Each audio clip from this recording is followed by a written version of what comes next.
Good morning. Good morning. If we can all come together.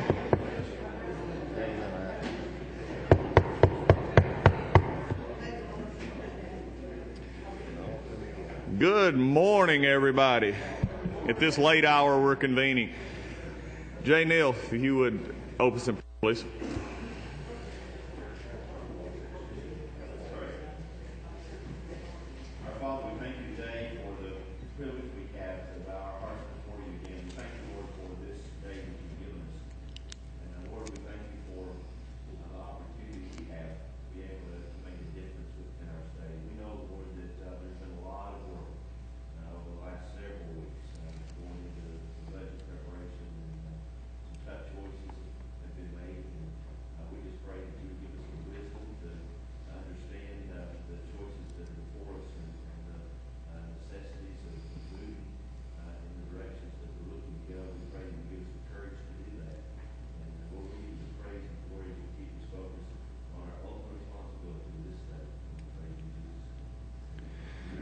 All right, without further ado, we'll turn it over to the Appropriations Chairman, Chairman England, to present the 2012 budget.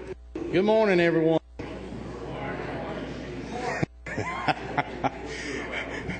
It's early, the sun is up, it rained last night, the crops are growing, the trees are blooming, everything's wonderful in the state of Georgia. And the cows have been milked.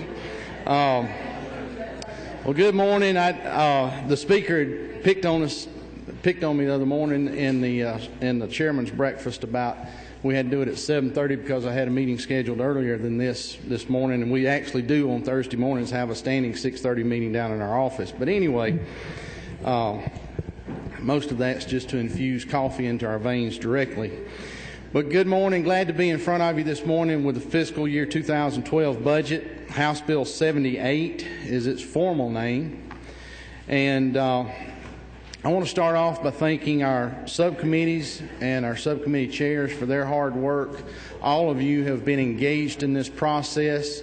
We're going to walk through this fairly quickly this morning to try to give you time for questions and be out of here in time for rules to meet so we can get it on the calendar for being on the floor tomorrow.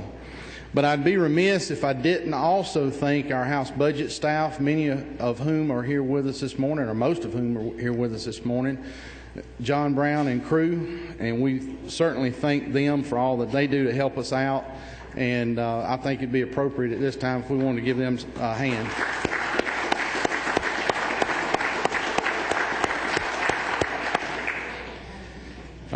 They have braved snow, sleet, rain, kind of like the post office. They've continued in their job duties as some of them have been very sick from time to time too, and have managed to struggle through and help us, and we appreciate that. Well, the Appropriations Act for fiscal year 2012, effective July 1st of 2011, is set by the governor's revenue estimate of $18.1 billion in state funds. If you look at your front sheet, it shows an overall increase of 2% of state funds. However, the overall budget, including federal funds, is actually down $900 million. And a lot of that comes from us losing the stimulus money that comes out of the budget as we go into 12. In essence, we have nearly $1.7 billion less to deal with than we had when we passed the amended fiscal year 2011 budget. Per capita, this puts us on par even without inflation factored in at less than 2001 levels, even though our population has increased by 18% in this same decade. In general, we accommodated these reductions by executing an average of a 7% cut to agencies and departments, totaling about $500 million, $500 million, reducing the lottery programs by $300 million in order to help save hope, and hobbling together savings in debt service and a variety of other payments from authorities to balance out. Under the confines of the governor's conservative revenue estimate, we also did not fully restore state dollars with all the federal ARRA funds that have been used by the executive branch in programs during the 17-month streak of declining collections over the past 2 fiscal years. And we've kept the growth in programs completely in check by adding funds generated by formula-driven expenses to QBE only. Within the budget, however, we were able to provide some intense and needed improvements with statewide impact beyond the governor's initial proposal. And I'd like to add at this point, Governor Deal has been incredible to work with. His staff have been more than gracious as we've dealt with them and going through this process. When we've run up on problems, if we've went to them and just sat down and talked to them, we've always been able to come out with some type of agreement in order to move forward that was in everybody's favor. When it comes to health care is economic development. It keeps people working, and the industry itself employs more than 141,000 people in hospitals alone and accounts for 6% of our state's gross domestic product. To that end, we reduced the 1% cut to provider reimbursement rates to 0.5%. The dual benefit supports the economy in every Georgia county, as well as ensures that providers who have not had a rate increase in 10 years stay in the Medicaid and Peach Care programs to provide access and services. And that cost us about $21.3 million. We restored optional benefits portion of Medicaid offerings to include vision, dental, and podiatry services for adults and pregnant women. I know that many of you got emails and phone calls and talked with folks out on the ropes about that. 2 new community health centers have seed money in Berrien and Baldwin counties for startup activities. Once these centers are opened in these critically underserved areas, the ongoing operating expense is assumed with federal funds. In addition to the $59 million infusion of funds to improve our behavioral health delivery system, we have added additional slots to serve the needs of children aging out of the state's care to ensure that they can find community placements. Health care at the community level is supported further by the restoration of the cut to grant and aid. The formula funds that go to the health departments in every Georgia county is used for a wide range of preventative care and treatment. Public health personnel are our state's largest network of providers and are often the sole source of care for some of our citizens, especially in rural and underserved areas. Finally, you've heard about the $250 million shortfall in the state health benefit plan. We have chosen what we feel is the most fiscally responsible method of the 3 options that we felt we had. Those 3 options were to increase premiums to the participants by about 66 or 67%, the equivalent of a monthly increase of $100 to $200 per premium. We could have hoped that the governor would increase the revenue estimate to allow the funds to be placed into SHBP, or we could mitigate the impact on these workers by bearing a portion of the burden as their employer. Through a series of moves, we've been able to cover about $200 million of this shortfall. At this level, the increase to the employee will be lessened to a 20% increase. The governor originally proposed a 10% increase, plus the 10% that we're adding now generates about $30 million. And still leaves us with about $30 million. We're not able to restore it this time, but we think we're going to be able to at some point. As of March 1st, SHBP covers 694,847 Georgians. That's 61% of those are teachers in K-12, 19% are retirees, and 18.4% are state employee dependents. In human services, the House reprioritized some federal TANF spending to allow for 400 additional child care slots to eliminate barriers to parents going back to work, or seeking job training. The subcommittee felt very strongly about restoring funds to programs for elderly Georgians who help build this state, and shored up services to keep them independent and living in their own homes. That's through the Alzheimer's respite services, home and community-based waivers, and the full restoration of funds to Meals on Wheels to provide 138,000 meals for the elderly and homebound. In education, across the board in K-12 education, the subcommittee focused on lessening the cuts to direct classroom instruction programs to 1% and in the indirect classroom instruction to a 4% cut. To that end, the governor's reductions to programs such as Georgia Youth Science Technology Centers and the Career Technology Education Program were decreased. The 10% reduction to school nurses has been also softened to a 4% decrease in order to help those county systems maintain the program. Even at its highest funding level of $30 million when the initiative began, the state still did not cover the full cost of the program. This add back of $1.6 million should alleviate some of the local burden. It is not enough to simply add back to existing programs in the evolving policies and programs in K-12 education. We found $524,000 for the innovative Move On When Ready initiative that the General Assembly approved in 2009 that allows juniors and seniors to explore graduating options as they come close to the end of their high school careers. In lottery funds, the House made adjustments to the pre-K program and post-secondary scholarships pursuant to the funding caps imposed by the lottery estimate. In pre-K, the full day has been restored. I imagine some of y'all got a few phone calls and emails about that. Ensuring that full nutritional and educational opportunities are available to 86,000 children in Georgia next year.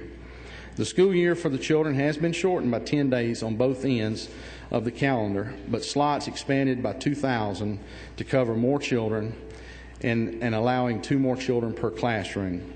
Even doing that, you still have a teacher and 1 parapro, so it still remains a student-to-teacher ratio of 1 to 11. Hope scholarships and grants, as passed by the legislature in House Bill 326, are reflected in the Georgia Student Finance Commission budget that you'll see in a minute.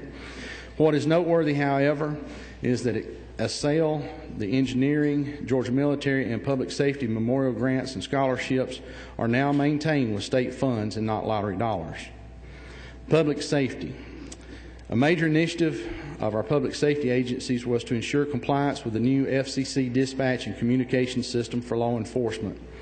The GBI portion of this is funded with $2.9 million in bonds, and that equals to about $1,072 also for each forestry base station in cash. The House version also adds $5 million in bonds for 200 replacement vehicles for the State Patrol and about $600,000 in additional cash money for fuel. We also found that we can save $2 to $3 for every $1 we spend in the Department of Law by adding in-house attorneys in lieu of outsourcing this work to special assistant attorney generals. The subcommittee recommends to you $273,000 for 3 attorneys in the law department. When it comes to economic development, the engine that helps drive this state, we did $250,000 in additional airport need, and that brings down a match of about $13.6 million from the federal government that will allow improvement and expansions to our 103 regional airports across the state. In transportation, we were able to put $8.8 million more in the highway maintenance fund, shifted from bond savings, $5 million for close the deal money in REBA funds, and $5 million for the Georgia Research Alliance for economic development projects. All in all, for our current budget climate, I'm very proud of this budget and the work that you all have put into it and that we will be voting on this morning. Now, if you'll take your tracking document, I'd like to walk you through the changes and additions. And like I said, I'm going to try to do this fairly quickly and to leave us time at the end for questions.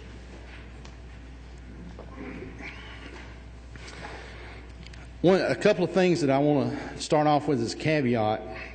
You'll see throughout the document, and I'm not going to take and point it out each time, but I want to do it here at the beginning.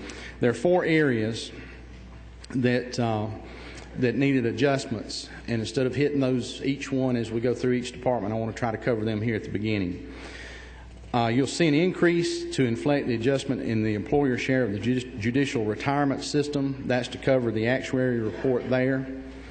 You'll also see spread throughout the document the increase of the employer share of the state health benefit plan, and that the fix that I was talking to you earlier about of the $250 million will show up in Medicaid, and we'll talk about that in a minute. You'll also see adjustments in telecommunications expenses and workman's compensation premiums. Those 4 areas result in about 100 to 150 different entries throughout the document. So instead of hitting each one of those, I just want to kind of cover those up front.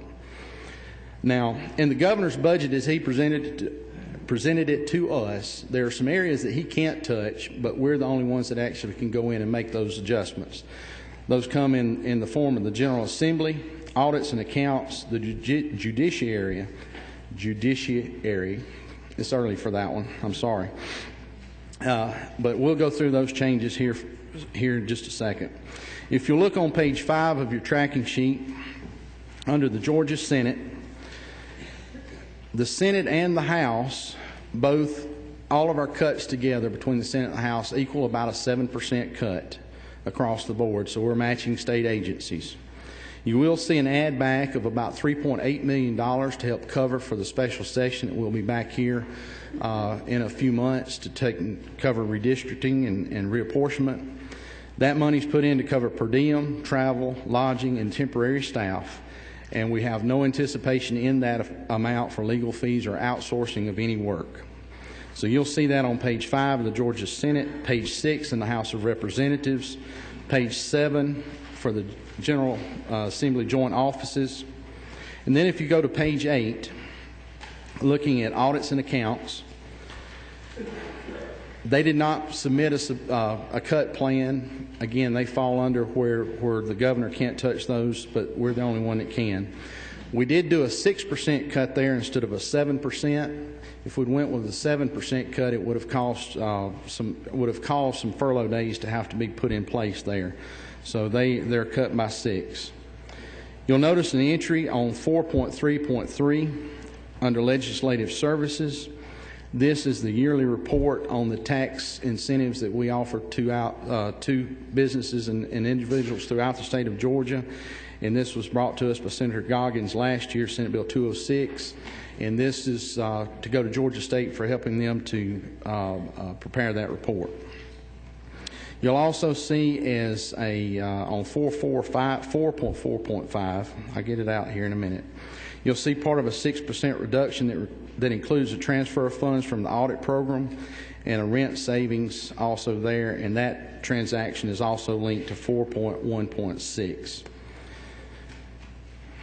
Moving on to page 9.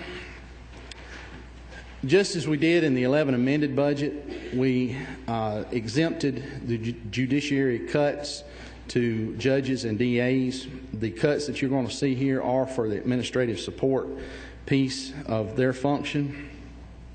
And if a couple of things of note, if you look at 5.1.6, we're asking that the Court of Appeals start using the administrative office of the courts just for that specific purpose, what it's there for, to handle a lot of the accounts receivable and payroll payments there. Moving on to page 10, under Judicial Council, a few things of note there. Under 6.1.1, the Georgia Office of Dispute Resolution. This office was supposed to be self-sustaining and self-funding, and what we're doing is giving them that opportunity to do that from this point forward. They were established 2 years ago, and so they should be up and running. On 6.3.6, under Judicial Council, the AOC actually hired 14 people last year under the hiring freeze. Chairman Powell and his committee did a little work, a little homework, or a lot of homework actually, and found that this had happened. And basically what we've done is go in and take a cut of a little over $1 million that they had used to hire those people during the hiring freeze. We've asked them also to cut funding for conferences and travel and several other things that they're doing. They'd also asked for several different new initiatives, and again, with it being the governor's office presenting the budget, he couldn't say yay or nay to those things. So if you look at 6.311, 6.312, 6.313, 14, 15, 16, the committee and the subcommittee basically said no to those requests. Under resource centers on 6.5.1, the cut there, or the leave of $36,083, provides for one staff attorney to remain there. Page 12, section 7 on the juvenile courts. On 7.1.5, you'll see a cut there for the Permanent Homes for Children program. And what we're actually asking there is that some of those positions not be filled, and that judges and other court employees will be more than able to handle the role that those people were handling. It reduces the field staff from 9 down to 4 or 5 employees there. On page 13, On prosecuting attorneys under the Council of Superior Court Clerks, we're just doing a 10% reduction to their operating fund there. Now on 8.2.2, Monday when we talked about the 11 amended budget, we made a note there about the 16 state-funded victim advocates. We'd put the money back in to finish out this fiscal year with the understanding that they were going to find other funding to handle those 16, which is about 1/3 of the judicial districts across the state were the only ones that were receiving these victim advocates. And so they had asked that we give them the additional time to be able to raise the money or find fund sources to provide these. So at this point, we're cutting that line from the budget because we've gotten them to that point. If you look at 8.2.4, 2.5, 2.6, and 2.7 well, let me back up to 2.7 in a second. But anyway, those 4, 5, and 6 were things that the agency had requested. We chose not to fund. On 2.7, that was actually an error that was requested in error. We had funded that in the 2009 session, so there's no need to put that back in again because it's already in the base. Under Prosecuting Attorneys Council on 8.3, you'll see a 2% reduction carried over from 2011. And you'll also see a savings based on rental rates on 8.3.7. They've just renegotiated their rent with the Georgia Building Authority and the, back up. Renegotiated with the State Bar to the Georgia Building Authority rate of $14.30 per square foot. Now on to page 14. Under Superior Courts, we're just reducing some funds there for annual leave. And then there's also a reduction for a vacant paralegal position that we're just annualizing that from the 11 budget. Now on 9.3.4, there is an increase there for senior judges. And basically what that does adds 1 day statewide for all the senior judges if needed. Folks, this is probably one of the best buys we get in this whole budget for getting these senior judges to be able to step back in when our Superior Court judges are sick or hospitalized or can't hear cases. They're also used to help cut down on backlogs a lot of times. So that's some money well spent, and I applaud the committee for that. Some various other cuts throughout that budget. If you'll move to page 15 now under Supreme Court. There's one add back there under line 10.1.5, and that's just adding a couple of personnel in the clerk's positions to help meet the increased caseloads and help them operate over there. And then a few other things under 10.1.6, 1.9, and 1.10 that were requests that we chose not to fund. Now under the accounting office on page 16, you'll see an additional 2% reduction there, and that takes them from an 8% reduction to a 10% reduction. It includes the layoff of one position there. On page 17, under Administrative Services, payments to Georgia Aviation Authority, that's an additional 1% reduction, bringing that agency from a 9% to a 10% reduction, and that can be made through additional efficiencies that they can find. Page 19, Department of Agriculture. The agency offered up on line 13.2.5 an additional 1% reduction. On 13.4.5, you remember last year we asked the department to start working on making the market bulletin self-sufficient or self-sustaining.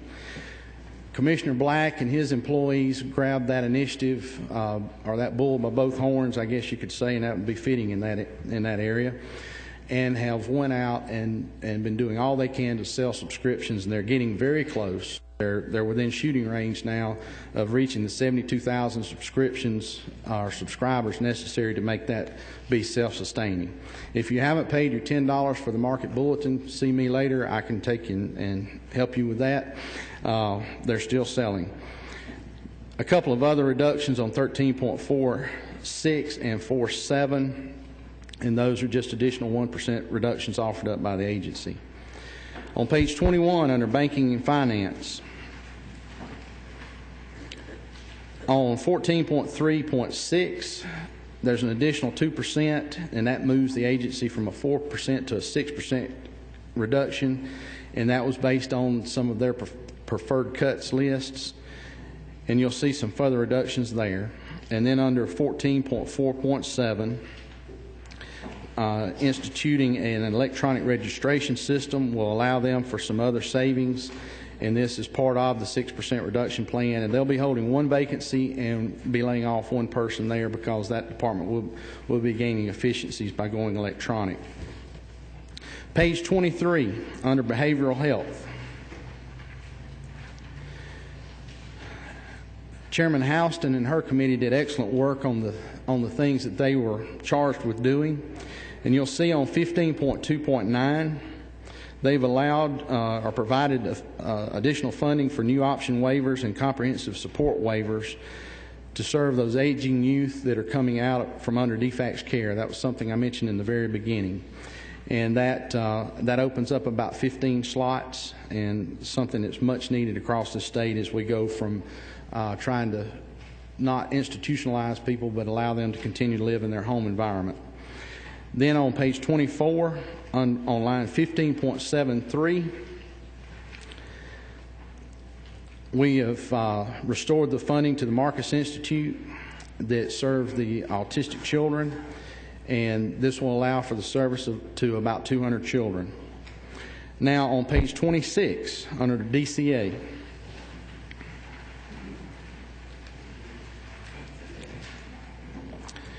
we have three items there that are linked. They're part of a $91,738 cut that the governor had recommended. The agency came to us and asked them that cut to be spread through three different departments. So you'll see those spreads on items 16.2.3, 16.4.4, and 16.6.3. And again, they're all linked together as a respread of that $91,738 cut. Moving on down the list, page 28, item 16.13, 16.13.6, that's just an additional cut to the Greta organization.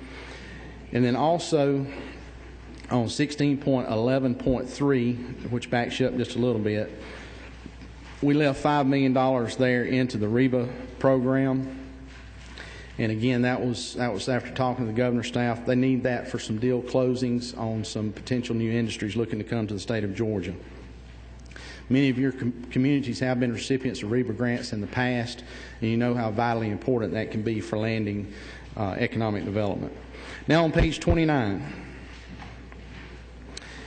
there'd been a proposal to eliminate the coverage for adult vision, dental, and podiatry services on 17.3.1.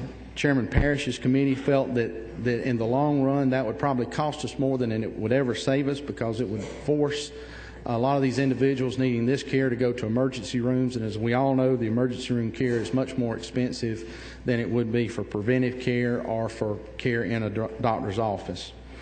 So that's what you're seeing there. On 17.3.7, another one of the items I covered in the opening comments, that's changing the provider rate cut from 1% to 0.5%. Again, they have not seen an increase in reimbursements for over 10 years. On page 30, under 17.3.12, you'll see the reflection of the state share of the Medicaid fraud settlement. There's $7.8 million. And then on 17.3.13, there are 33 additional slots in the independent care waiver program to help address the waiting list, which right now is setting at 163 people. So a 33 waiver would be a reduction of 20% of that waiting list. Moving on down to 17.6.5 under epidemiology, you'll see a small ad there of $50,000, and that goes to the Georgia Poison Control Center located at Grady, and it provides services to the entire state. So if you ever dial in for help with poison control, or someone that gets sick because they've been exposed to something, you're not going to be sent to Bangalore, India, or somewhere like that. You'll be actually calling Grady here in Atlanta. Last year they answered over 100,000 calls. Now, as you move on to page 31, just a few little odds and ends as we go through the rest of this portion of the budget. On 17.7.7, you'll see a small cut to St. Joseph's Mercy Care contract. That reflects a 6% cut like the other contracts in this program. This is something we also addressed in the 11 budget. That one contract had gotten missed for some reason, and so we've just gone back to take care of that. 17.7.8 are the community health centers that I mentioned in the beginning, going to Berrien and Baldwin County. That's the seed money to get them up and going, and after we do that, then they're maintained by the federal government as far as funding coming into those communities for that. Going on down, if you would, please, to 17.10.2 and 17.10.3. These are dealing with disproportionate share hospitals and funding, but on 17.10.2, this is language that is needed to be provided to allow Morehouse to be able to maximize their state fund match, so we don't have the problem that we addressed Monday on the Morehouse emergency. So that takes care of them and allows them to actually match with other hospitals other than just Grady. I think they're looking at Southern Regional, Atlanta Medical, and I think there's one other, South Fulton. Thank you. I've been forgetting the third one all week, but anyway, that allows them to go out and forge agreements with those hospitals so they're not put in the same position they were, and we're not put in the same position we were on Monday. On page 32, on 17.11.8 and 17.12.4, you'll see what is basically a swap right there. There was a cut taken in the wrong agency under the proposed budget. We've corrected that cut, but we've also left $250 million in the $250,000. I'm sorry. $250 million just seems to roll off the tongue now because we've been talking about it so much. $250,000 for hemophilia factor for patients that are caught between insurance coverage and moving on into federal health care.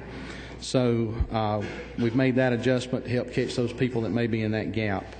On 17.12.7, the Children First program, we've restored that funding, and that takes care of birth screenings and helps do birth screenings for children to make sure that there's nothing wrong with them, because a lot of the things that happen to small children, if they can be detected at birth or before birth, they can be treated immediately, and it doesn't require lifelong care from that point forward.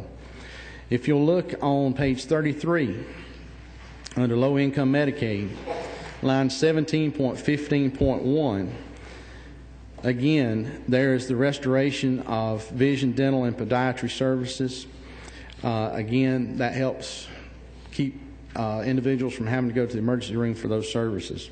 17.15.6 is again another adjustment on the provider fee, cutting that reduction from 1% to 0.5%. 17.15.7 reflects the savings from drug companies that we're anticipating. And then if you go on down to one of the most important lines there, 17.15.15, you'll see a $97,970,372 reduction to Medicaid. What we're doing there, that's where we were able to help affect part of the cure to the state health benefit plan. $18 million of that cut is going into the governor's emergency fund to help cover the unemployment interest that may come due or may not come due in October to the federal government.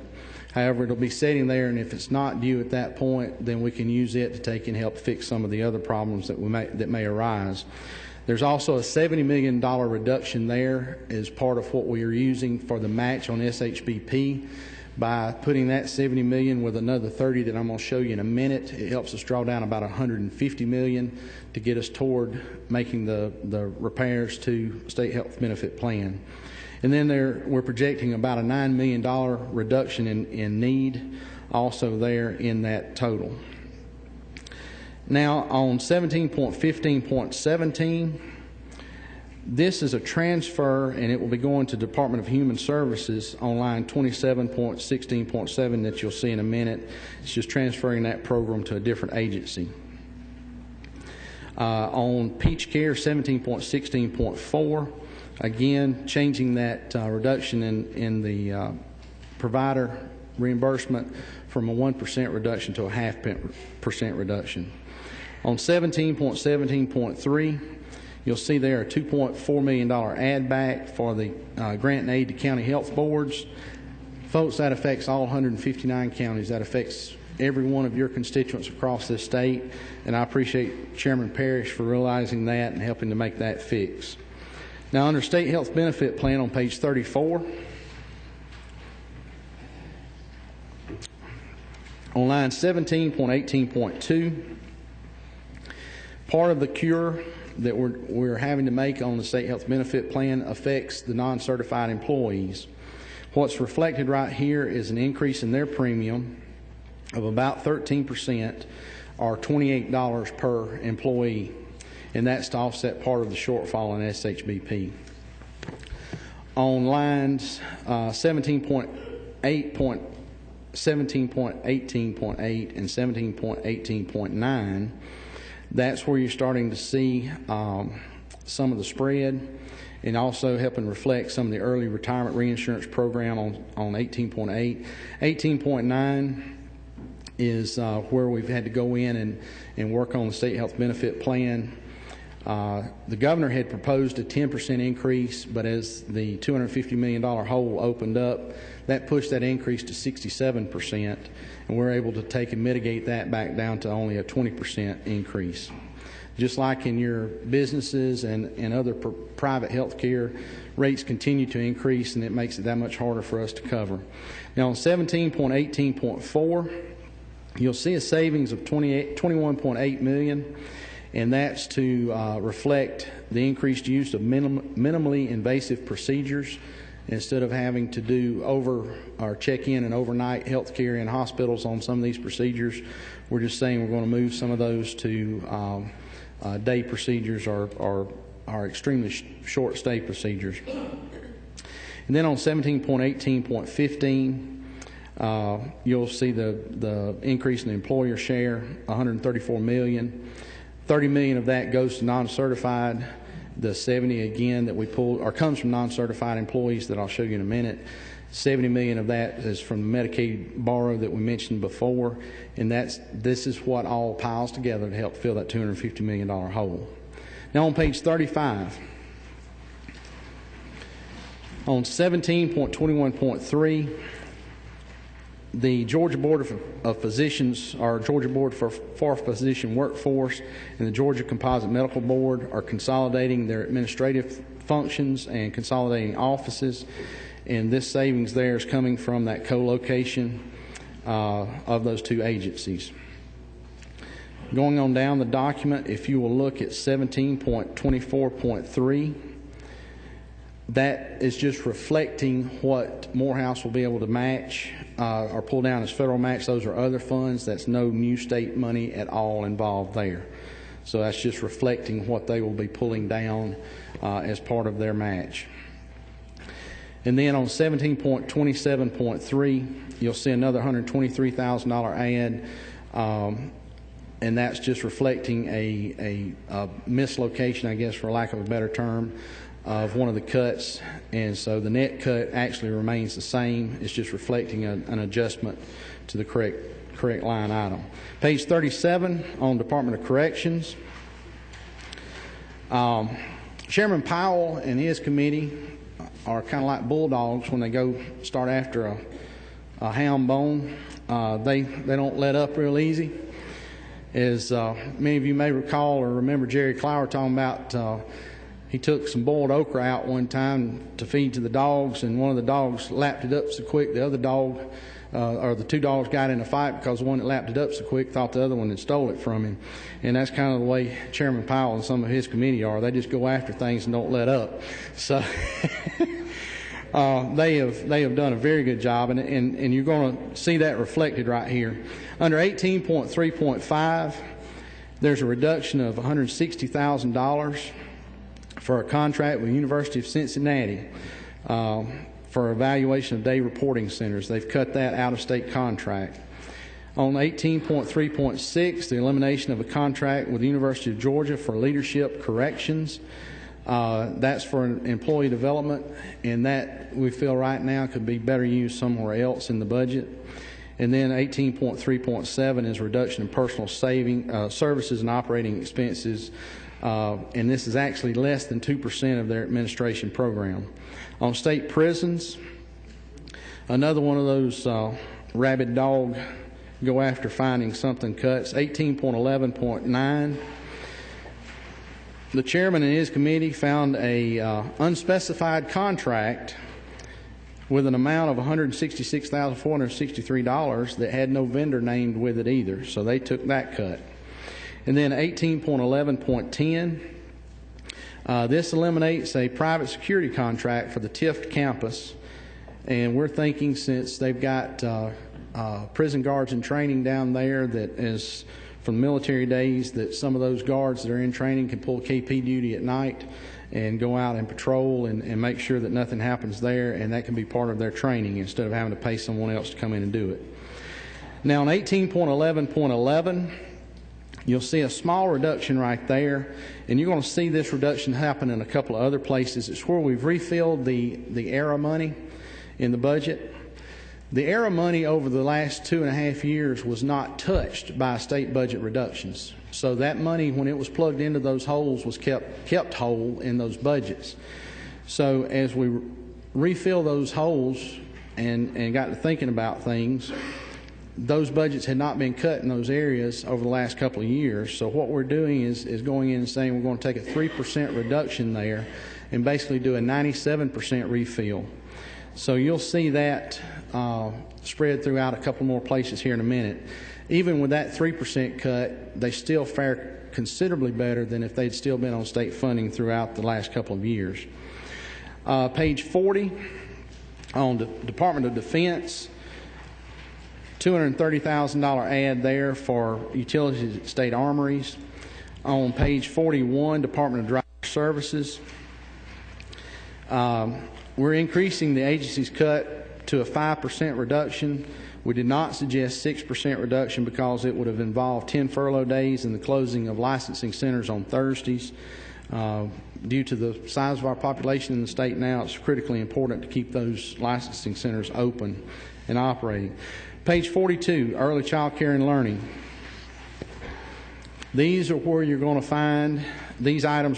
to find the reflection of the changes to the pre-K program throughout the state. On 21.33, you're going to see a $19.74 million add, but it's basically, we're just not taking the governor's cut, but we're reflecting the revenue estimate for the lottery there. 21.3.4, that's where we're going back in and saying we're providing for a 6.5-hour day for pre-K students, realizing the class size increase of 2. But again, I stress to you that even with 22 in the classroom with a teacher and a parapro, that's still a teacher-to-student ratio of 11:1. And that provides for a 160-day program for pre-K. 21.3.5, that's where the governor had asked to, in the revamp of everything with pre-K, to eliminate transition coaches and some books that are given to the students as they leave the program. 21.3.6 is providing for the 2,000 new and additional slots, bringing the total served by Georgia pre-K to 86,000 students. And then 21.3.7 is just an adjustment and helping to properly reflect some salary cost savings there. Page 43. On 22.4.4, under Innovation and Technology, you'll see a spread of some language right there, and that language change reflects the position moving from state funds to grant funds, and also reflects the regional cancer coalitions, so their funding doesn't get lost in the agency transfer. So we're just trying to neaten things up a little bit right there and make sure some of the things that they're doing don't get lost in the fray. Page 44. You'll see on 22.7.4 a little bit of a change there, and that's transferring the funds for 3 positions from the Governor's Office of Development from the Office of the Governor, to the Department of Economic Development and Tourism for the Council for the Arts, and we'll address that again here in just a minute. On 22.75, you'll see a $50,000 restoration for the Georgia Humanities Council that you may have heard from some of your history teachers back home about. 22.77 is just a reduction in funds for marketing. On 22.8.2, that's where the Georgia Council for the Arts is being rolled under Economic Development and Tourism. And what they needed to do in order to be able to draw down National Endowment for the Arts funding was to maintain a line item in the budget. And so that's the transferring of the positions from where they were into that department. And then on page 45, you'll see a small cut on 22.11.3 on the Georgia Medical Center Authority, and that's just part of the 2% reduction over the governor's recommendation. Now on to page 46. As we looked at direct classroom support and then support outside of direct classroom, we tried to soften some of the cuts throughout the Department of Education, and you'll see that reflected beginning with 23.1.1. There had been a recommendation of an 8% cut to Ag Ed. We've reduced that to a 4% cut. So you'll see an add back of about $321,000. Many of you also heard from folks about Galileo on 23.5.1. From teachers and parents both that use that program. We're saying and advocating not to eliminate Galileo, but putting that money back in also. And then on 23.5.2, $110,000 reduction. And the department indicated that they can manage with that reduction and still be able to deliver the Common Core GPS, math, and science curriculum development and rollout, so it's not going to hurt them. On page 47,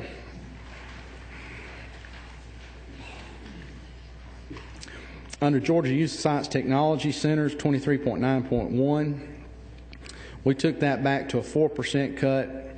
Again, we talked about this a little bit in the 11 budget.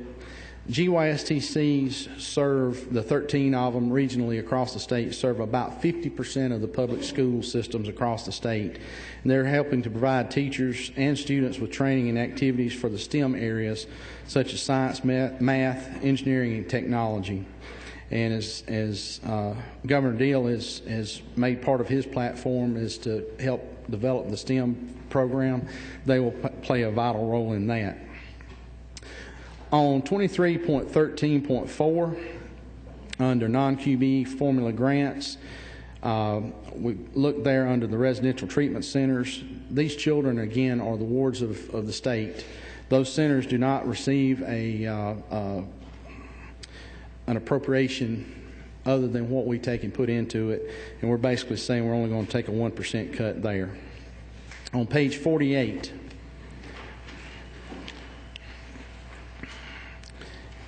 you'll see a little bit of a change on 23.19.3 just to take and accurately reflect QB funding. This funds fully enrollment growth, T&E, and then House Bill 280 that was the differentiated pay for math and science teachers and dual enrollment administration. We are adjusting charter system grant earnings based on the current QB funding levels also. If you'll look at 23.19.6, we're saying there on the commission charter schools that we're going to provide no more than $5,200 per slot there. The commission had gone in and said that they would provide $5,800 per slot funding there. They had an offer on the table that someone would be able to do it for $5,200 a student. So we've gone in and basically taken and stood strong on our position of being the ones that appropriate the money here, and said that we're going to go with a $5,200 per slot instead of the $5,800 per slot. Under 23.2 on RESAs, there were some pretty tough cuts looked at there. We've gone back in. Chairman Dixon and his committee felt that RESAs are a very important piece of education in Georgia, and so you'll see an add back of $1.38 million to help the RESAs provide the Education Technology Center function that we rolled into their mission last year. On 23.20.3, you'll see a restoration there and just reducing the funding by only 8% on them there. Now on 23.20.4, there's an adjustment on ERS there. The Reeses have some employees that are ERS members instead of TRS members, but that was a local decision, and so therefore it should be a local liability. On page 48, school nurses, you'll see that we're seeing a slight reduction there. There had been proposed a 10% reduction. We've reduced that to a 4% reduction. As I mentioned earlier in our opening comments, to help mitigate the impact on local school systems. Page 49, under severely and emotionally disturbed 23.23.1, we have taken a reduction in enrollment. There are 347 fewer students being served, and that's a decline of about 6% over last year, or under last year. On 23.24.2, I want everybody to listen real quick, or real good. This is not a cut to QBE. It's not a cut to education.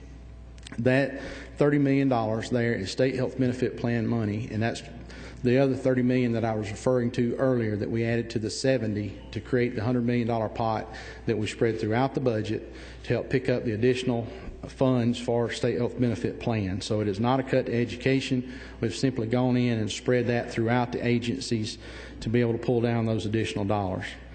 On 23.25.3, state schools, again, we're their sole funding source. And so you'll see a couple of small adds there, $9,100 for phys ed activities, and then training and experience for teachers at the 3 state schools of $309,000. Again, they're not in the QBE formula, so we must make a direct appropriation for T&E. On 23.26.1, technology and career education, again, another one of those programs that impacts the classroom, somewhat indirectly, but it is the backup and the backbone for that program. Instead of an 8% cut, we've taken a 4% cut.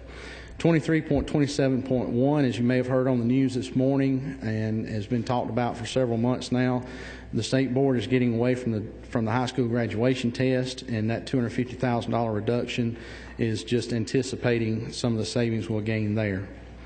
On page 50,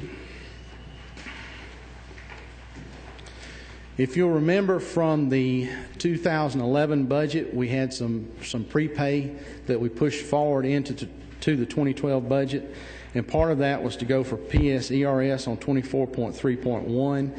This is where that $8.375 million that we pushed through from the 11 budget goes to take care of that. Just for curiosity, there are 40,581 active members and 13,798 retired members. This puts the system at being funded at 93.5% for fiscal year of 12. As the stock market continues to rebound, that percentage will also continue to rebound and go back toward 100%. Page 51, Georgia Forestry Commission.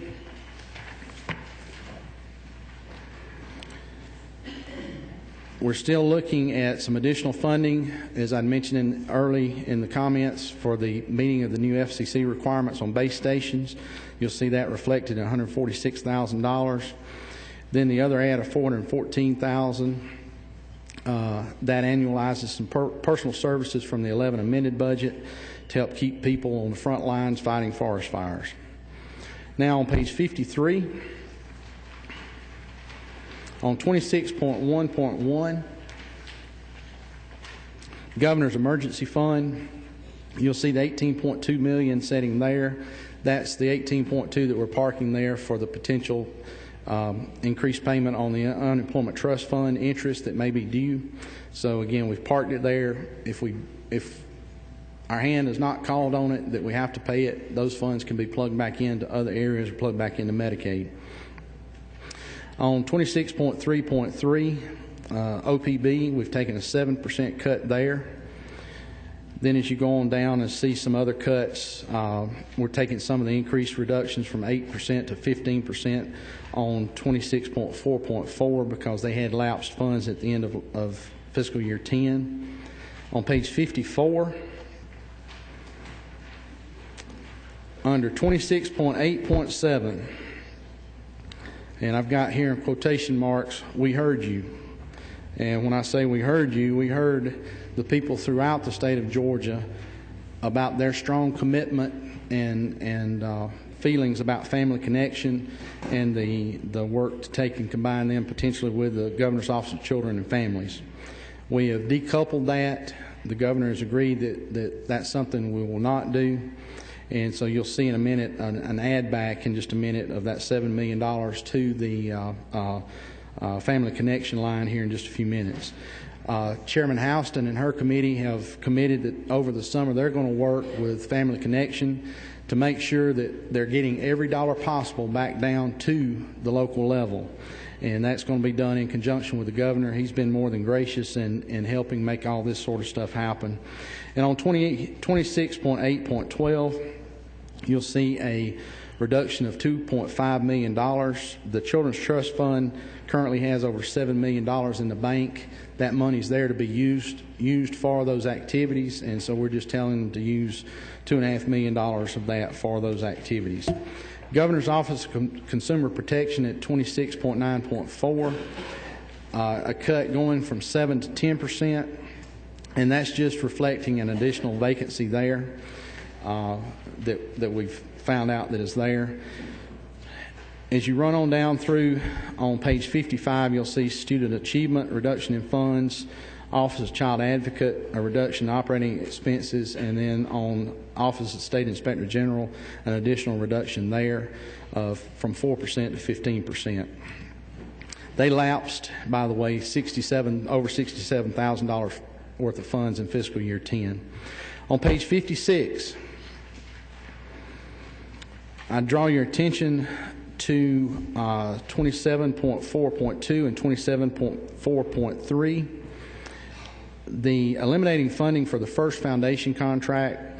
This was something that now Speaker Pro Tem Jan Jones, as she was the subcommittee chair for K-12 education a couple of years ago, made clear, and we made clear as a committee that we were not interested in doing that. However, circuitously, somehow that money got into the budget to take and provide those books and that contract. So what we're saying is we're canceling that contract and moving those federal drawdown funds back to the child care services slot, and that will provide for about 400 new child care slots.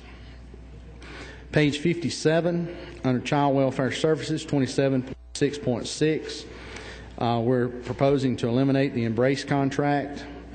On page 58, Chairman Houston working diligently in her committee on 2711.4, 2711.5, just making some restorations there to Alzheimer respite services and some of the community-based services, as we're going to, again, transfer individuals out of state hospitals back into the communities. We felt like that was important to be able to put that money there for that to be able to happen. On 2711.6, you'll see also the restoration of funds for the Center for Visually Impaired, dealing with elderly. That allows them, again, to remain independent and in their homes. 27.12.6, this is one I know that Chairman Houston is especially proud of. That is full funding for Meals on Wheels. She is very passionate about that, and so is her committee and several of us, and feel that that's a very important program carried out throughout the state. On page 59, line 27.16.7, that's moving that express lane that I was talking about earlier on line 17.15.17. That's just the transfer of the funds to DCH to take care of that. If you'll move on down to page 60, on 27.23, You'll see the funds being put back in for Family Connection, and 27.23.3 is the money restored for the county collaborative contracts. So there's Family Connection being made whole again. Under the Office of Insurance Commissioner on page 61, you'll see some reductions there. And then on page 62, under 28.6.5, a $600,000 ad that was requested by the Commissioner. That's to get an increased a group of individuals out to provide insurance fraud investigations. He has committed to us that he will return those $600,000 in fund to the state treasury by October 31st. The main thing to understand about that is something that goes in and helps reduce insurance rates for every one of us in this room and every resident of the state of Georgia. On page 63, under GBI, on 29.1.4, there was a miscalculation on the telecommunications expenses there. We've helped to restore some of that money. If that restoration had not been made, it would have resulted in the layoffs or cutting of agent and scientist slots. So we felt that it was very important to put those dollars back. As you go down and look at line 29.3.4, again, that's one of the 97% restores there. On 29.4.3, removing the Department of Medicaid Fraud over to the Department of Law, as it's done in many other states, and it allows also for an additional federal match there. So it's just a move from one department to the other. On page 64, on 29.5.4, that's another one of the 97% refills there. We just took a 3% shave across the top on that. On page 65, under juvenile justice, I'll point out to you line 30.1.6, 30.3.5, 30.3.6. Those, again, are the 97% refills that we're doing there. And then on 30.3.7, just capturing a savings from the hiring freeze and the increased turnover. On page 66, line 30.4.4, again, the 97% refill there. On line 30.5.6 on secure detention, that's, again, another 97% refill there. Page 69, as I mentioned earlier in my comments on line 32.1.5, that $273,000 ad helps the Department of Law to keep from having to hire special assistant attorney generals. And again, it's a pretty good return on our investment there to keep from having to hire attorneys billing by the hour versus having someone on staff. 32.1.6 is the transfer of the Medicaid fraud control unit from the GBI. So that's where it's landing. On 32.2.2, I'm sorry, there was a programmatic error in entry, so it had to be shifted to a different line. On page 70, on line 33.2.8, the redistribution of funds of $21,927 for the Atlantic States Marine Fisheries Commission. That's actually coming out of the General Assembly ancillary program, and we just felt that it belonged actually with the Department of Natural Resources instead of within the General Assembly there. Under environmental protection on line 33.3.4, there's an additional 2% cut that was submitted by the agency that brings that line from a 4 to a 6% cut. 5 of those 19 positions now that will be cut will be coming from permitting, and they said that since the economy has slowed such, permitting has slowed also. They don't have the need for those positions there right now. On page 71, under wildlife resources, on 33.10.7, you'll see a reduction or reduced funds for one of the warm water hatcheries across the state. This is part of the agency's 10% cut plan, and they'll seek to close one of the 7 existing hatcheries. On 33.10.8, just shaving the number of operating days from 7 to 5. And that was also an offer up with them for their 10% cut plan. Page 73. On 34.1.5 and 34.4.5, you'll see two reductions there. As Chairman Powell and his committee looked at that, the agencies actually offered up twice that amount as part of their cut plan. The committee felt that it was not appropriate to take all of it for what they're needing to do there, so they took half of the agency offer on those two items. Page 77.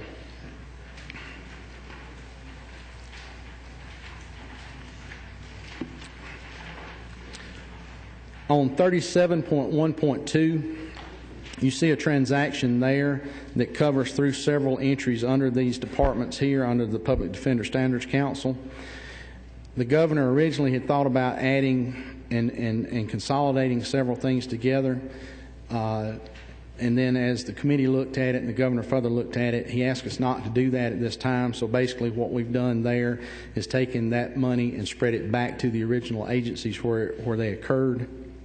So that's what you're going to see on several of the entries throughout the rest of that document. One of the large chunks, a $4 million chunk of that, goes on line 37.3.3, $4.3 million there. So that kind of gives you an idea of where that comes from. And then another cut on 37.4.1 and 37.4.2. That's just reversing that original transaction. That's a net zero increase or decrease. On page 78,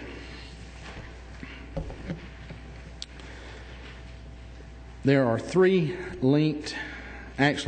linked transactions right here.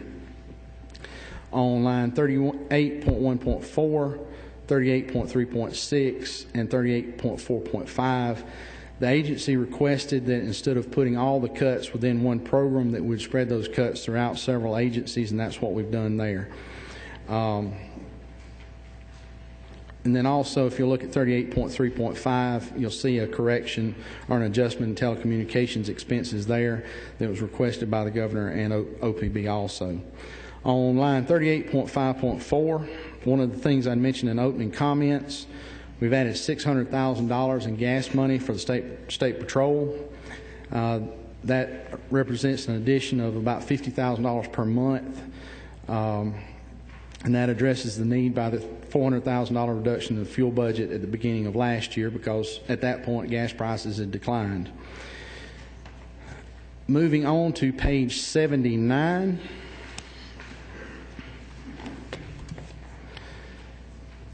You'll see on line 38.5.9 a reduction in personal services, and that is just a capture of trooper attrition savings there.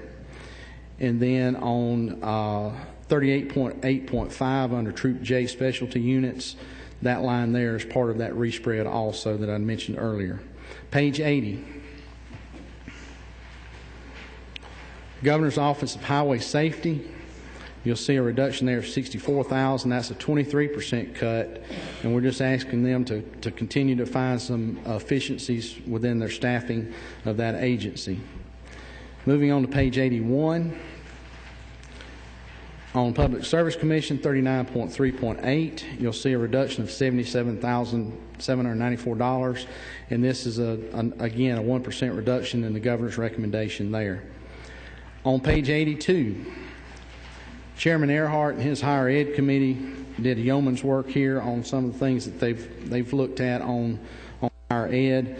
On 40.1.1 and 40.3.1, you'll see a $200,000 add back on experiment stations and extension. That's just to help soften some of the cuts. As we met with some of the extension personnel, I guess the thing that kind of woke me and several others up, by the time they get done with these cuts, the state of Georgia will now be down to less than 100 agricultural agents across this state. I don't need to remind you that agriculture is the #1 industry in this state and employs 1 in 6 people.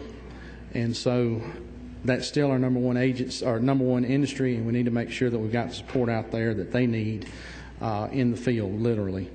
Page 83. Chairman Earhart and his committee looked at some of the special funding initiatives. Many of these initiatives were started as a 2 or 3 year program and have now maintained a lifespan of 8 to 10 years. And Chairman Earhart has reduced some of the funding for those things. And on line 4013.6, he's asking them to redirect about $12.5 million to level out the funding for 4 universities across the state that have well less than the mean average in the FTE allotment to those universities. And so he's asking the regents to use $12.5 million out of their total $5.1 billion budget there, which is less, Chairman Earhart, less than 0.2% of that is what $12.5 million amounts to. On line 40.14.3, you'll see an add back for SREB. That money goes as part of a contract for minority doctoral scholarships and optometry scholarships with other states in areas that we do not teach within our schools, and that just helps us maintain a relationship there for those things. Page 84. On 40.17.8 is where that other transaction of $12.5 million shows up that's referred to in line 40.13.6.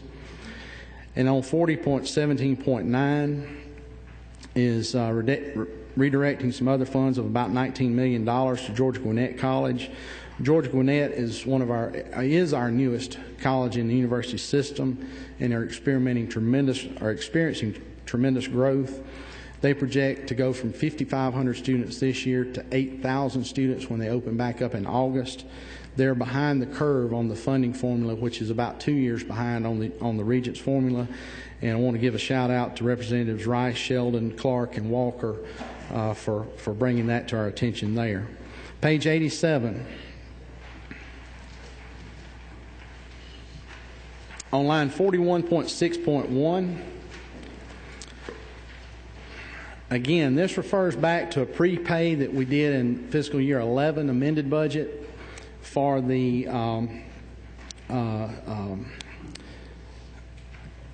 retirement program for local tax officials. And so you see where we've put that money back in there. Page 89, Secretary of State's office, some additional reductions there and eliminating some open positions. Page 90 is a reduction on the professional licensing boards, particularly going toward the pharmacy board exam. And we're just asking them to take some reductions by minimizing some of their travel.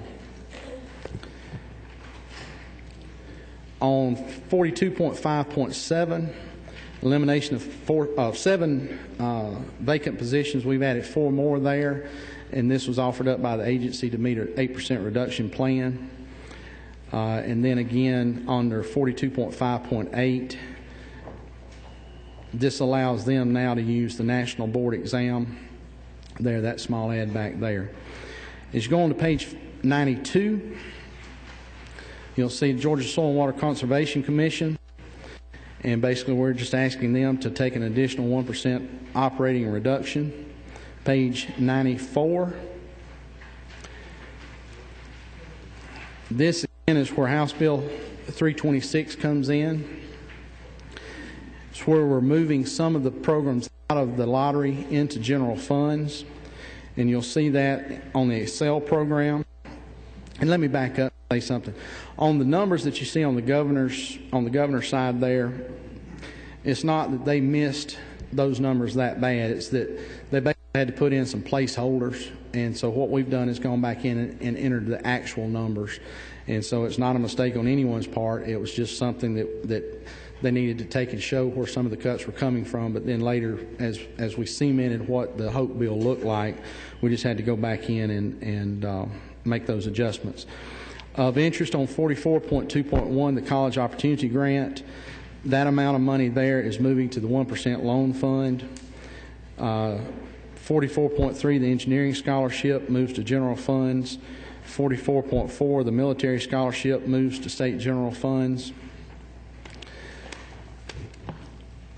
You'll see through the Hope GED just a change in the estimate there. On the Hope grant on 44.83, that's part of where the savings is coming from that will be keeping Hope alive for continuing generations. On 44.93, under Hope scholarships for private schools, again, part of that savings. 44.10.3, again, more of that savings of $162 million there. On 44.14.2, the public safety memorial grants, those are moving to state general funds also. So that kind of clears up the Hope movements that were brought on by House Bill 326. On tuition equalization grants, 44.15.2, that is a true up, and actually $700 remain for the TEGs, and that's making sure that those stay and meet actual needs. 44.16.1 are the Zell Miller Scholars, and then 44.17.1 is the 1% loan fund I mentioned just a minute ago, and that's where the college opportunity grants money went. Page 100.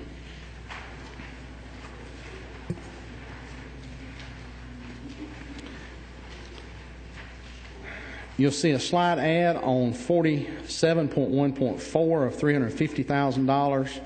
That allows us to pull down about $13,650,000 additional dollars for airport aid projects on the 103 general aviation airports across the state. On 47.13.2, due to some savings from refinancing, we were able to put an additional $8.8 million into road and bridges repair.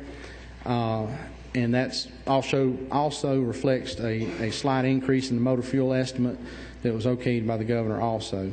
So again, that's money that you'll see scattered back through all of your counties when you go back home. Page 103, Department of Veterans Services, 2 cuts there, and those 2 cuts will have no impact on those currently being served. It's just some savings that Chairman Houston was able to find there. As you go on to section 50, you'll see where on 50.1.1 and on down below that, you'll see where we deauthorize the bonds that we captured savings for in 11, and we're also able to capture those savings in 12, which basically takes them out of the base budget. On page 106, on 50.1.9, that $22.7 million is the money that we rolled from the 11 budget into the 12 budget. That's just where we're reminding that back out to prepay, or it's prepaid debt that we're reminding back out to fill the unemployment hole, the PSERS hole, and the local tax officials hole there, where those things need to be funded. On 50.2 are your GO bonds, general obligation bonds. Something I want to point out there, as we went into this budget and started talking with the governor and his staff, we saw that there was possibly some additional bonding capacity. And so as we in the Senate started kind of working on the 12 budget, we kind of agreed on a figure of about $100 million in additional bonds. Now, the governor's recommendation in his package was $562 million in total new bonds. Our changes to some of his recommendations and the adds that we've put back in bring us to a total of $610 million, which puts us just under 40, or just right at $48 million in additional bonds. I would like to point out that that includes the $5 million for trooper cars that will help buy them 200 new vehicles to be out on the roads patrolling. And you can find that on line 50.2.3.58 if you want to look for that. If you'll turn, I guess, to your very last page, there are 2 additions right there that we've accounted for in what we've done. One addition of $80,968,569. That trues up the lottery estimate, and then the motor fuel that I told you we'd recognize for additional road and bridge repairs of $8.88 million, and that was added in there.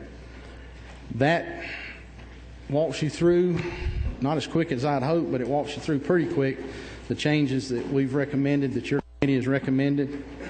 Mr. Secretary, I'd be glad to answer a few questions. I know we're getting close on time for the Rules Committee to come in, but I'd be glad to answer some questions here. And then if you as members have questions about anything within this, feel free to see me on the floor, come by my office this afternoon, and we'll be glad to sit down and go through anything that you have there.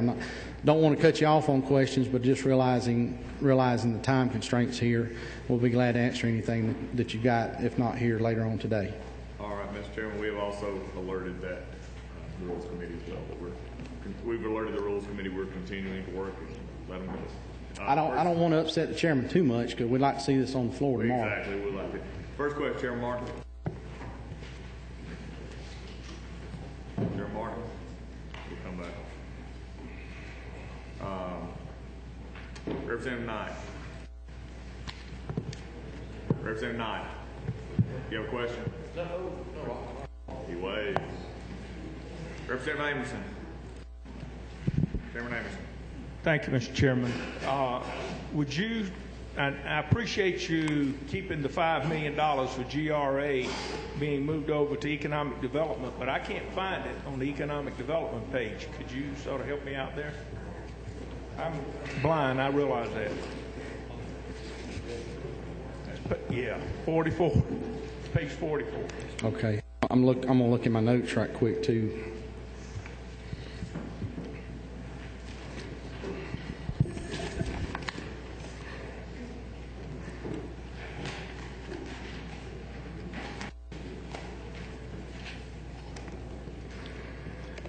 You talking about Georgia Research Alliance? That's going to be bond. It's going to be bonded? Yes, sir. Because of what that's done, they use that for equipment, and so it can be that's actually bonded. So you'll see that in your bond package. It's on the bottom of page 44. I'm sorry. The cash piece is on the bottom of page 43, 22.4.5. I'm sorry. Some of it is bonded, but some of it is cash too.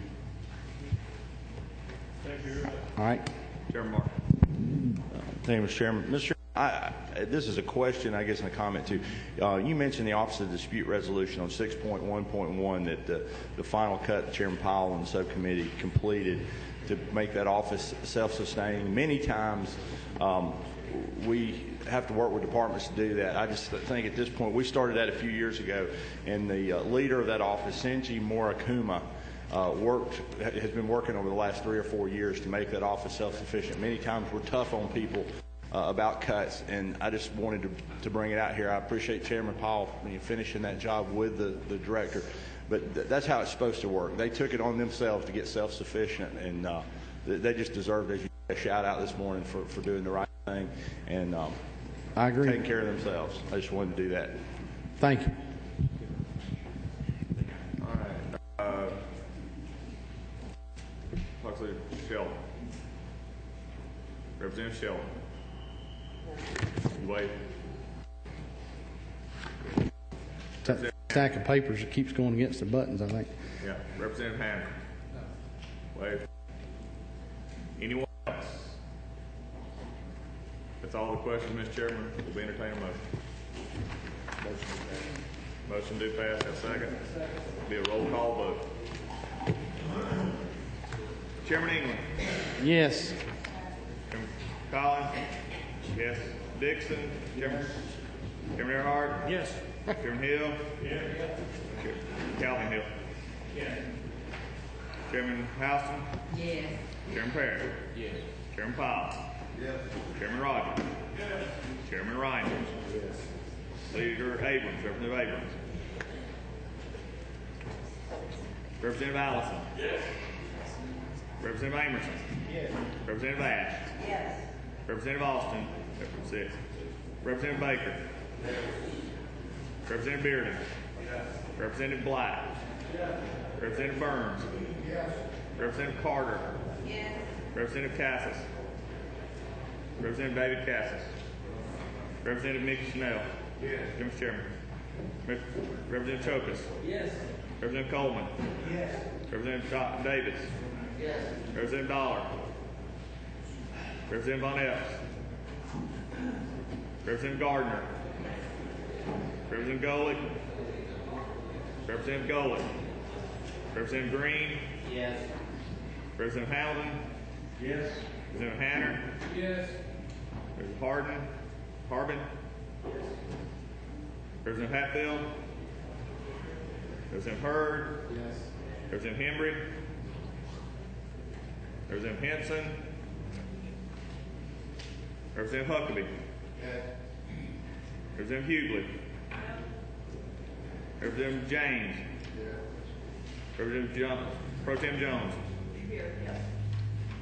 Representative Jones, Sheila Jones. Representative Kaiser. Representative Knight. Yes. Representative Lindsay. Representative Lucas. Representative Manning. Representative Martin. Yes. Representative Maxwell. Yes. Representative McKillop. Yes. Representative Mills. Yes. Representative Morris. Yes. Representative Murphy. Yes. Representative Neal. Yes. Representative Oliver. Representative O'Neill, Leader O'Neill. Yes. Representative Parsons. Yes. Representative Peake. Yes. Representative Allen Powell. Yes. Representative Pruitt. Yes. Representative Purcell. Yes. Representative Ramsey. Representative Rice. Yes. Representative Roberts. Yes. Representative Setzler. Representative Sheldon. Representative Sims. Barbara Sims. Representative Chuck Sims. Representative Kip Smith. Yes. Representative Lynn Smith. Yes. Representative Tommy Smith. Representative Richard Smith. Representative Smyrie. Representative Stevens. Representative Walker. Representative Weldon. Representative Weldon. Representative Willard. Representative Williams. Representative Yates. Yes.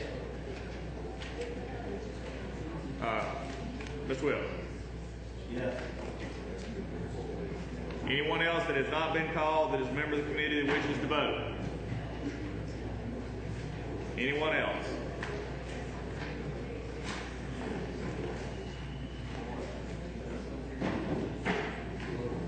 The vote is 58-1. The budget is passed.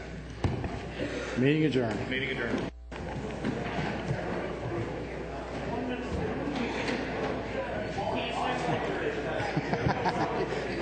Why ain't he in here?